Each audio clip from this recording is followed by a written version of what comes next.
Salut à tous et bienvenue sur ValetPL TV, j'espère que vous allez bien. On se retrouve aujourd'hui pour la présentation de ma collection One Piece Card Game. Alors attention, One Piece Card Game c'est un TCG qu'on suit depuis longtemps avec PL, on a un œil curieux dessus, c'est un card game Bandai, on connaît bien les card game Bandai, mais ma collection est un début. C'est-à-dire qu'on avait un œil curieux, mais on ne s'était pas lancé jusque-là. Vous savez qu'on est multi-TCG, qu'on suit énormément l'actualité TCG, et c'était difficile pour nous de courir tous les lièvres, c'est comme ça qu'on dit.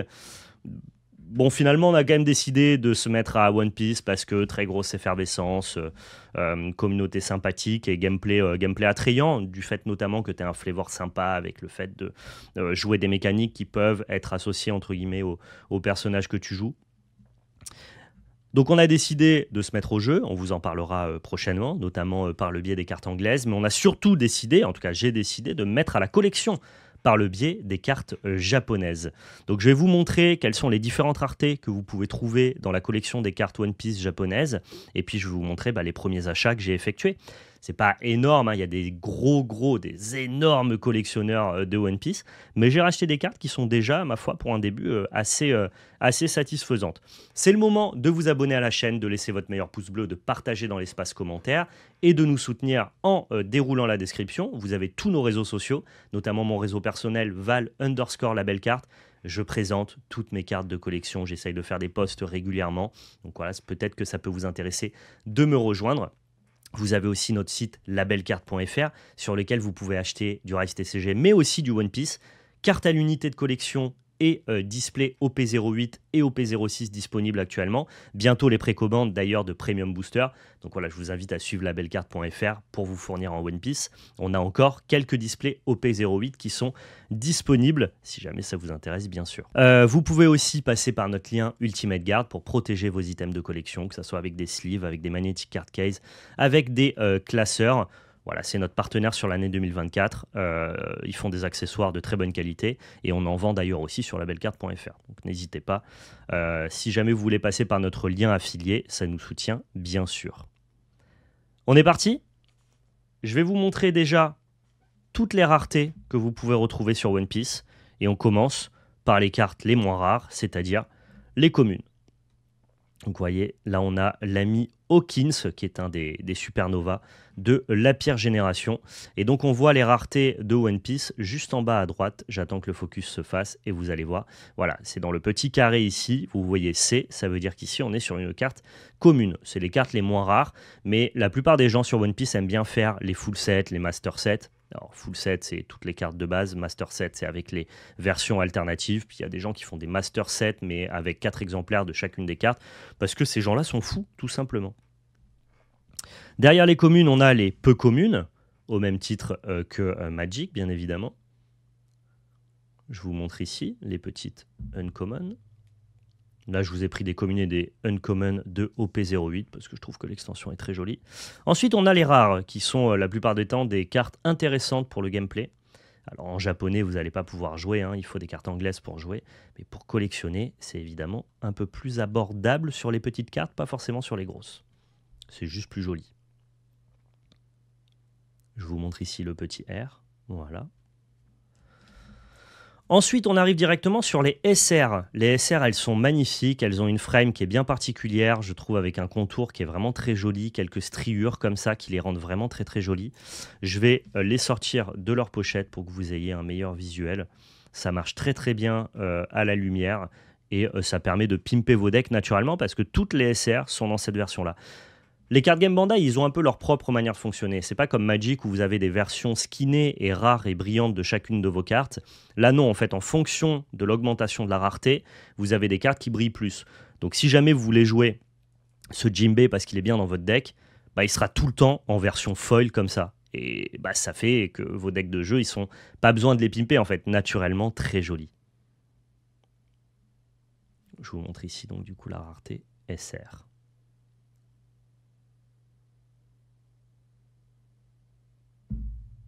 Ce Jinbei là, il est vraiment quand même très très beau, il n'y a rien à dire. Je vous montre quelques autres SR que j'ai eu la chance d'ouvrir. parce que j'ouvre quelques displays à chaque sortie d'extension maintenant en japonais. Ça me permet d'acquérir facilement les communes, les uncos, les rares et pas mal de SR. Puis en plus, à l'intérieur, vous avez tout le temps 1 ou 2 hits. Quand vous avez 2 hits, c'est la fête. Donc là, on a un petit Shanks. En super rare, on a une petite Boa Hancock version Séraphine. Alors là, tous ceux qui ne suivent pas l'Arcade, c'est probablement un peu de spoil. Donc voilà, faites attention. One Piece Card Game est très à jour sur ce qui se passe actuellement dans One Piece. Ici, je vous montre l'ami Kaido. Elle est magnifique, celle-là, avec un peu de foil sélectif, notamment sur les éclairs. Voilà. Même les SR, qui sont des cartes assez facilement accessibles, sont vraiment très jolies, quoi. Locus me demande si j'ai déjà drop une manga. Alors jamais à titre personnel, mais j'ai eu la chance, notamment en box break sur Vogue, d'ouvrir une manga pour un abonné, pour un viewer. Donc j'étais très content pour lui, hein. Il a acheté une display, 75 €. Il a ouvert une manga, qui est la manga d'OP08 Riley, qui coûte environ 800 ou 900 €. Donc c'était un super moment de joie qu'on a pu partager ensemble lors de cette ouverture. Pour moi, non, j'ai jamais drop de manga encore. On est en live sur Vogt, 4 fois par semaine, à partir de 18 h. Beaucoup sur Magic, mais aussi notamment sur One Piece. Carte à l'unité de collection, le même genre de carte que je vous présente dans cette vidéo-là. Et box break de produits One Piece, voilà, tout simplement. Ensuite, on arrive sur une autre rareté, les secrets. Donc voilà, les secrets, vous en avez 4 par case. Une case, c'est une boîte de 12 displays. Donc c'est moyennement rare. C'est souvent doré avec beaucoup d'effets. C'est pas ma rareté préférée, elle manque un peu d'élégance. On est un peu proche de, vous savez, ces cartes à collectionner japonaises, un peu à la DB Heroes, qui sont souvent surchargées d'effets et qui laissent un peu moins de place à l'illustration.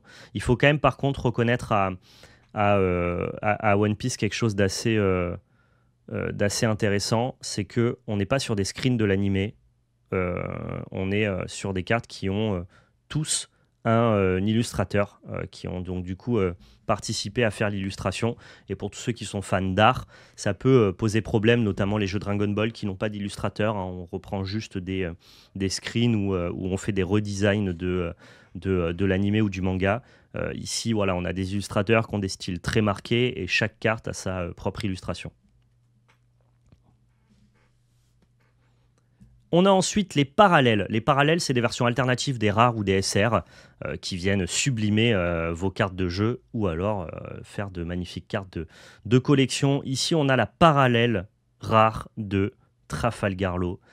C'est magnifique, il y a énormément d'effets. Vous voyez, là, on a à la fois de la texture, un côté un peu Ice Cracked, mais en même temps un foil sélectif qui met en avant les effets et qui permet de décorréler le personnage central du fond. Bref, voilà, tout ce qui est parallèle, c'est évidemment très beau. Donc on a les parallèles rares, mais on a aussi les parallèles super rares. C'est globalement la même chose visuellement, c'est juste que l'upgrade visuel vient à la base d'une rare plutôt que d'une super rare.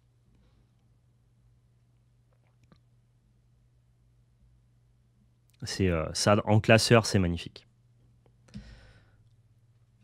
On a des parallèles de super rares. Donc voilà, ici, là, lui s'appelle Shiruya. Je sais plus comment il s'appelle. Bon, bref, ça c'est une carte que j'ai hit, qui m'intéresse pas plus que ça pour la collection. Je vais vous montrer plutôt ce Kaido en version parallèle.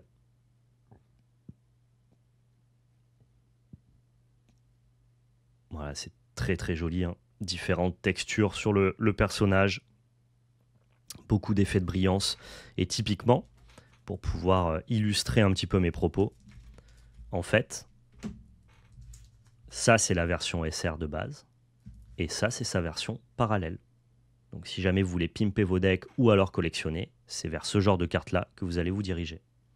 C'est quand même très joli. Mais on est encore très très loin des plus belles cartes que vous pouvez trouver dans One Piece Card Game. Je continue avec les petites parallèles. Ici, on a Wiper qui vient d'OP08, que j'ai eu la chance ou la malchance, vous me direz, d'ouvrir dans les boîtes OP08 que j'ai ouvertes. C'est pas ma parallèle préférée, c'est pas du tout mon personnage préféré non plus. Ah là, par contre, ça Ça, c'est magnifique. On a la parallèle de Boa Hancock. Boa Hancock, qui est un personnage qui est évidemment très apprécié dans la communauté de One Piece. Je crois que c'est le personnage féminin le plus apprécié de tout One Piece. Et donc, forcément, toutes ces cartes ont une certaine valeur. J'apprécie aussi énormément le personnage. Et là, on a sa version parallèle qui est très cute, hein. Très, très kawaii avec ce petit cœur là, avec tous les effets. La carte est assez jolie. Je vous montre. Hop là. Sans le top loader. On n'est pas sur la carte qui a le plus d'effets, on est sur une version un peu plus discrète. Ça me plaît beaucoup. Voilà. À savoir que la version SR de base est aussi très très jolie, mais je n'ai pas eu la chance de la drop et je ne l'ai pas encore achetée. Donc là, jusque-là, on a vu les communes, les uncommunes, les rares, les super rares et les versions parallèles de rares et de super rares. Maintenant, on monte un cran dans la rareté. On arrive sur des cartes qui sont beaucoup plus rares. Une toutes les 6 boîtes environ. On est sur ce qu'on appelle les para-leaders. One Piece est un jeu qui se joue avec des leaders, ce qui vous permet du coup de donner une identité forte à votre deck. Et toute la synergie de votre deck va tourner autour de votre leader. Et donc les para-leaders sont des cartes à la fois belles et rares. Il y a plusieurs types de para-leaders. Ça dépend de l'extension. Certains para-leaders vont être des versions grosses têtes, comme on les appelle communément dans la communauté. D'autres vont être des versions art étendu. Moi, j'appelle ça des versions équipage parce que la plupart du temps, on voit tout l'équipage derrière les leaders. J'aime les deux. Voilà, moi, je suis autant team grosse tête que team équipage, même si j'ai peut-être une petite préférence pour les versions équipage. Et il y a aussi, notamment dans OP03, une version... je ne peux pas la décrire, elle est vraiment particulière de Paraleader qui a d'ailleurs beaucoup plu à la communauté. On commence par des versions grosses têtes. Ici, on a Sakazuki. Voilà, j'adore les amiraux de la marine, que ce soit Borsalino, Sakazuki ou Kuzan, Aokiji, Aikanu et Kizaru pour ceux qui les connaissent par ce nom-là. Donc voilà, c'est des cartes qui sont évidemment très texturées, très foil et qui permettent d'embellir votre expérience de jeu, mais aussi d'embellir votre collection. Je ne sais pas si vous voyez. Je sais pas si vous voyez là tous les effets de texture qu'on a, notamment les petites striures sur le bord de la carte. Je crois que c'est ce qui me plaît le plus en fait sur les versions grosse tête. C'est pas tant l'illustration de la grosse tête, mais plus le côté très texturé de la carte, qui est vraiment très très belle, je trouve. Alors il y a des gens qui sont fans et des gens qui détestent. On est vraiment, c'est très clivant la grosse tête sur One Piece, mais ça reste la version basique des leaders parallèles, car dans OP01, la première extension, c'était les versions grosses têtes qui ont débuté la collection. Deuxième personnage grosse tête que j'ai, Perona, que j'ai eu la chance d'ouvrir dans mes boîtes d'OP06. Magnifique, personnage très très cool en plus, de Thriller Bark. J'aime beaucoup du coup les personnages de Thriller Bark parce que c'est le deck que je vais jouer notamment dans la version anglaise de One Piece Card Game. Troisième personnage grosse tête, l'ami Moria. Cette fois-ci, l'ami Moria, il a une petite particularité, vous l'avez peut-être remarqué. Ah, le top loader est fermé. Bon, c'est pas très grave, j'ai pas pensé à ouvrir le top loader. Celui-ci est pas en japonais, il est en anglais. Pourquoi ? Parce que, je vous l'ai dit, j'ai envie de me mettre au jeu One Piece Card Game et le deck que j'ai envie de jouer, c'est Moria. Donc j'ai pris le leader alternatif en anglais, non pas pour la collection, mais pour pimper, voilà, pour pouvoir le jouer. Il est évidemment assez stylé. Et il a un effet très puissant, hein. Évidemment, vous connaissez le flavor de Moria, il réanime les morts, et bien dans ce cas-là, tout le gameplay de ce deck-là va tourner autour du fait de réanimer des personnages de Thriller Bark, notamment des Absalom, des Dr. Rockback et des Perona de votre cimetière pour faire des ETB puissants. Ça va être très très cool, on va bien s'amuser, j'espère en tout cas. Là, on arrive sur mes leaders préférés. J'ai cassé la tirelire, j'en ai récupéré vraiment pas mal. C'est ce que j'appelle du coup les leaders équipage, ou en tout cas les leaders full art, qui ne sont pas des versions grosses têtes, mais plutôt des scènes de l'animé, ou des compositions de l'animé, mais vraiment par contre avec un rendu exceptionnel. On arrive avec ma préférée directement, Vivi, ici avec un moment culte de l'animé, où eh bien, à la fin d'Alabasta, l'équipage qui avait proposé à Vivi de les rejoindre, décide de sceller un petit peu leur amitié avec cette posture, le poing levé en l'air, Vivi qui pleure. Je trouve que pour moi, c'est la plus belle carte d'OP04 et c'est probablement la plus belle leader parallèle des sets actuels, des sets récents. C'est une carte qui est encore abordable et qui, je pense, ne cessera de prendre de la valeur dans le temps. Elle est exceptionnelle. Regardez-moi cet effet de texture, de brillance, de foil sélectif, les larmes de Vivi qui ressortent. C'est une scène que j'ai revue récemment parce que suite à la série Netflix, recommencé One Piece avec ma compagne en animé. Et donc, vous savez que l'arc qui arrive très rapidement après la série Netflix, c'est l'arc d'Alabasta. Et cette scène est tellement incroyable dans l'animé, tellement poignante, tellement d'émotions. C'est ça aussi One Piece en animé. Il y a plein de moments qui sont quand même assez chiants, assez indigestes. Par contre, quand les moments sont puissants, ils le sont vraiment, quoi, en termes d'émotionnel. Je suis fan de cette carte, je pourrais la regarder des heures. C'est notamment ce genre de cartes-là qui m'ont donné envie de me mettre à la collection One Piece. C'est pour cette carte-là que j'ai décidé de craquer.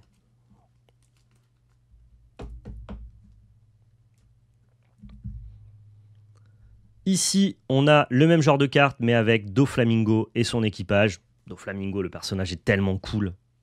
Voilà, on est sur des cartes magnifiques. Je précise que les dos des cartes leaders ne sont pas bleus, comme les dos des cartes classiques, mais rouges.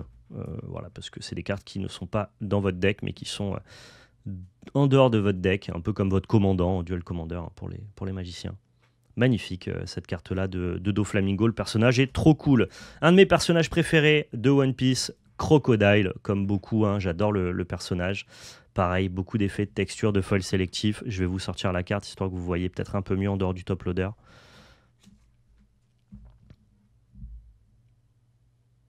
Voilà, OP04 qui nous a gâtés avec beaucoup de leaders parallèles exceptionnels. Je trouve que c'est des cartes encore qui sont plutôt abordables. Donc tant mieux, on en profite. C'est vraiment très très beau. Alors que finalement c'est dur à dropper, hein. C'est une toutes les 6 boîtes, donc faut se rendre compte que c'est pas évident à sortir comme carte. Elles sont magnifiques. Ici en OP07, l'ami Monkey D. Dragon. C'est une carte qui est un peu boudée, je trouve. Son prix n'a pas forcément décollé. Pour une para-leader, elle est vraiment pas chère, alors que je la trouve magnifique. En plus, le personnage de Dragon est quand même un personnage assez stylé. Donc pareil, beaucoup de textures en fond, beaucoup de brillance, des espèces de petits pointillés, des petits éclats de brillance qu'on voit là apparaître à la lumière. Et le personnage en premier plan avec son... Alors on va pas parler d'équipage, mais avec son armée derrière lui, quoi. Le bon dragon. Elle est vraiment très très belle, cette carte-là aussi.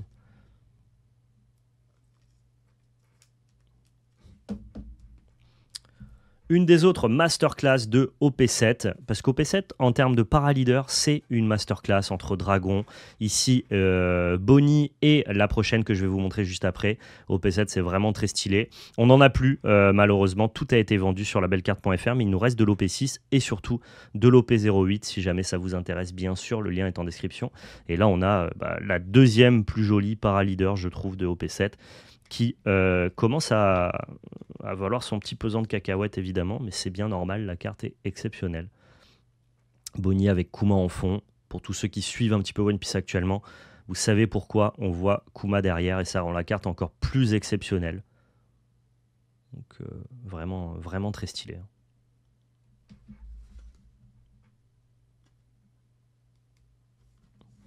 Je crois que j'aime beaucoup les paraleaders, en fait. J'ai commencé à collectionner One Piece pour les paraleaders, que ce soit les versions grosses têtes ou les versions comme ça. Et je pense que je vais continuer notamment pour les paraleaders. Les parallèles sont sympas, notamment pour pimper tes decks dans le jeu. Il y a quelques parallèles qui sont exceptionnels pour la collection, mais c'est vraiment les paraleaders, moi, qui me parlent le plus. Le paraleader le plus hype de OP07, pareil, elle a un très très beau prix.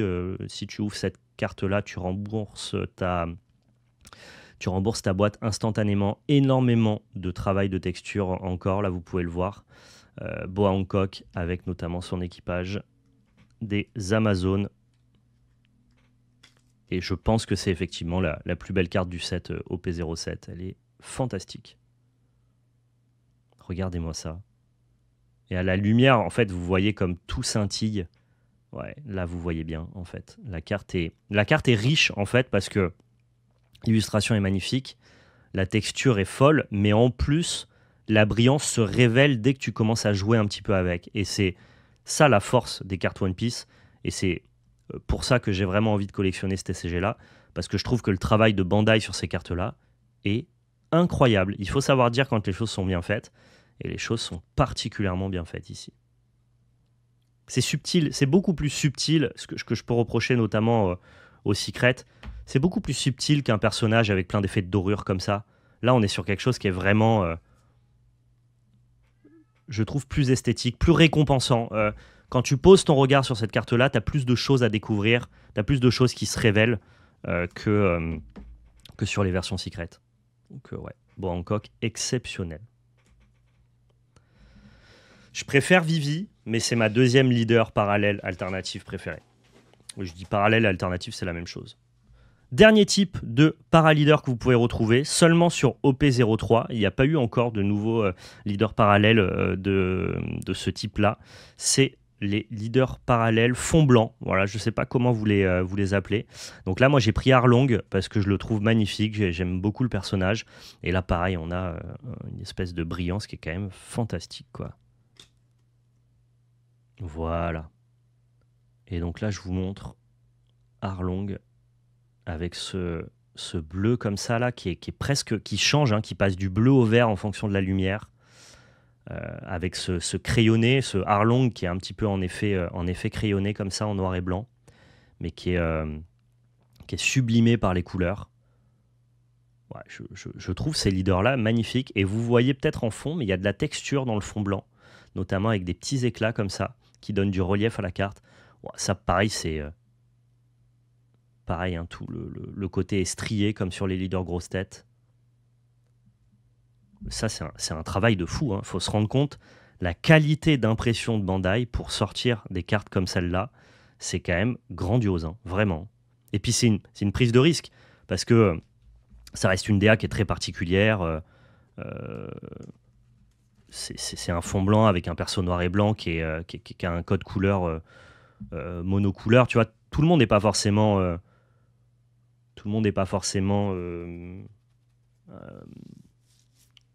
subjugué par ce genre de DA là, et je trouve que c'est giga cool de la part de Bandai de prendre des risques et de proposer des choses comme ça. Donc vraiment un personnage en ancrage là, vraiment bien foutu, un fond blanc et juste un code monochrome comme ça qui sublime la carte. J'en parle longtemps parce que je trouve que c'est assez dingue. On voit assez peu ce genre de prise d'initiative dans d'autres TCG, donc je le valorise et c'est ce qui rend pour moi la collection One Piece assez stimulante et intéressante. C'est fini pour les paraleaders. Maintenant, on va passer à un type de carte encore plus rare qui est apparu seulement à partir du chapitre 3, du set numéro 3. Je dis chapitre parce que l'Orcana est dans ma tête, vous le savez. On est sur les spéciales. Alors là, les spéciales, c'est une par case, donc une toutes les 12 boîtes. On est sur des cartes encore plus rares. Pareil, chaque extension a une manière différente d'aborder les spéciales, avec tantôt une frame un peu particulière, comme sur OP05 ou OP08, que j'ai malheureusement pas à vous proposer, à vous présenter ici, parce que c'est pas mes frames particuliers, enfin pas des frames que j'aime particulièrement. Par contre, on a sur OP04 et OP06 et 7 des frames que j'aime mieux, notamment la frame full art de ici OP06, je crois. Je sais plus. En fait, les secrets sont des reworks de cartes d'anciennes extensions, donc elles conservent l'extension de laquelle elles sont tirées, quand bien même elles sont dropables dans une autre extension. Ici, vous voyez OP01, mais c'est une carte que vous pouvez ouvrir dans OP06 ou OP07, je ne sais plus. Et donc ici, là, on voit Doflamingo en full art, qui est du coup full frame. Hein. Le dessin prend l'entièreté de la carte et le texte est donc du coup sur le dessin. Il n'y a pas de text box. On a aussi les Wanted, qui sont donc du coup des special cards qui viennent de OP03, mais que je n'ai pas encore récupéré à ce jour. C'est très joli, toutes les spéciales sont quand même très réussies. Et mes spéciales préférées, qui sont celles notamment d'OP04, c'est la spéciale de Boa Hancock que j'ai choisi de vous montrer pour illustrer ça. Donc c'est un type de spécial qu'on a vu que dans OP04. Donc ouais, il faut se rendre compte encore une fois que chaque nouvelle extension de One Piece met en place un certain code pour les paraleaders et un certain code pour les spéciales, ce qui fait que la collection est toujours stimulante, riche et se renouvelle en fait. Et ce type de spécial, pour l'instant, on l'a vu que dans OP04, on l'a pas encore revu actuellement. Voilà, pareil, un personnage toujours très apprécié. Un peu une version grosse tête finalement, Je vais récupérer les autres de ce type-là. Il y a Aikanu, Magellan, Trafalgarlo et Barbe Blanche, je crois. J'ai commencé par la plus recherchée, la plus demandée. C'est probablement la carte qui m'a coûté le plus cher, cette Hancock spéciale rare. Mais elle valait le coup, elle est vraiment très très belle. Vous voyez les petits motifs en fond comme ça. Avec le personnage au premier plan. C'est très simple, mais très, très réussi, je trouve.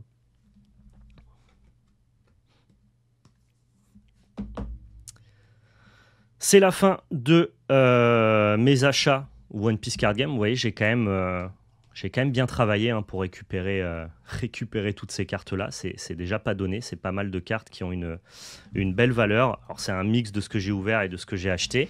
Mais ça marque mes débuts dans la collection One Piece. Une collection que j'espère finira par s'agrandir au fur et à mesure de la sortie des nouveaux sets. Parce que j'aime beaucoup, parce que je prends du plaisir à les découvrir, à les regarder. Et puis, je pense que je vais en exposer quelques-unes derrière. Voilà. Merci en tout cas d'avoir suivi cette vidéo pour vous sur Twitch. D'avoir participé à interagir sur le chat, et puis merci sur YouTube à tous ceux qui vont découvrir la collection One Piece par cette vidéo. Dites-moi ce que vous en pensez, partagez dans les commentaires. N'hésitez pas à faire un tour sur labelcarte.fr. Beaucoup de ce genre de cartes sont en vente à l'unité, mais aussi on a de l'OP08. Pour certaines raretés que j'ai pas pu vous présenter, c'est juste parce que j'en ai pas encore acheté. Et que j'en ai pas encore ouvert. On a notamment les mangas, qui est la rareté ultime droppable dans chacune des extensions, avec un taux de drop inconnu. Il y a notamment une carte manga qui est en vente sur labelcarte.fr. C'est un Zoro manga, si jamais vous voulez voir à quoi ça ressemble. Et on a bien certaines versions de spécial cards que j'ai pas pu vous présenter parce que je n'en ai pas. Et après, on a aussi tout le game des cartes promotionnelles. Alors là, c'est des cartes avec des stamps qui sont au nom du tournoi dans lesquels vous pouvez les récupérer, qui ont généralement un foil très proche de ce qu'on peut attendre d'une parallèle. Et les, d'après moi, plus belles cartes de One Piece que vous pouvez choper sont ce qu'on appelle les flagships. Donc là, c'est des cartes avec un bord noir, avec des éclats dorés, qui sont magnifiques, mais pareil, qui sont des cartes promotionnelles seulement récupérables quand vous faites des performances dans des gros tournois. C'est des prix, pour l'instant, dans lesquels je ne consens pas dépenser mon argent, mais pourquoi pas à l'occasion récupérer une ou deux flagships pour pouvoir vous montrer ça. C'est vraiment très joli, quoi. La série Netflix t'a influencé sur le fait de te mettre à collectionner du One Piece? Non, du tout. C'est pas la série Netflix, parce que notamment après, je te dis, on a continué avec la série animée que moi j'avais déjà fait. Moi j'ai lu et vu One Piece en animé. J'ai lu jusqu'à l'île des hommes poissons et j'ai vu jusqu'à la fin de Dressrosa. Et ensuite, j'ai continué à suivre un petit peu en scan de manière un peu éparpillée. Donc, je suis plus ou moins à jour sur les grandes lignes, mais j'ai encore beaucoup à découvrir si on continue en animé. Et donc, j'ai repris tout l'animé à la suite de la série Netflix avec ma compagne. Et là, on s'est arrêté à l'ellipse, en fait, tout simplement, histoire de faire une pause, parce que c'est quand même très indigeste d'enchaîner du One Piece, du One Piece, du One Piece. Pas toujours très excitant en animé. Mais j'espère bien reprendre et puis pouvoir rattraper l'animé actuel, quoi. Je crois qu'à l'ellipse, on a dû faire la moitié du chemin, là, déjà. Mais non, ce qui m'a vraiment donné envie de collectionner du One Piece, c'est notamment de voir les cartes au Gala TCG, de voir les spéciales rares, les paraleaders. J'avais beaucoup de gens dans mon entourage de collectionneurs qui montraient de plus en plus les cartes qu'ils collectionnaient. Donc voilà, il y a un mix de facteurs assez divers et variés qui fait que j'ai toujours eu un œil curieux sur ce qui se passait sur One Piece et qui finalement, en tout cas, j'ai l'impression que l'orientation que prend Bandai actuellement a l'air un peu différente de ce qu'ils ont toujours pris pour leur TCG. J'ai l'impression qu'ils voient plus loin, plus grand, qu'ils ont vraiment une vision globale et qu'ils ont envie de faire les choses bien avec One Piece, qui me rassure un peu plus par rapport à l'expérience que j'ai eue avec Dragon Ball Super Card Game. Et je me suis dit, allez, pourquoi pas te faire plaisir. Mais voilà, c'est magnifique en termes de qualité, en termes de production. C'est quand même de la belle orfèvrerie. J'arrête là cette vidéo YouTube qui est évidemment beaucoup trop longue. Merci à tous de l'avoir regardée. Prenez soin de vous. Et surtout, n'oubliez pas, c'était de la belle magie. Ciao tout le monde.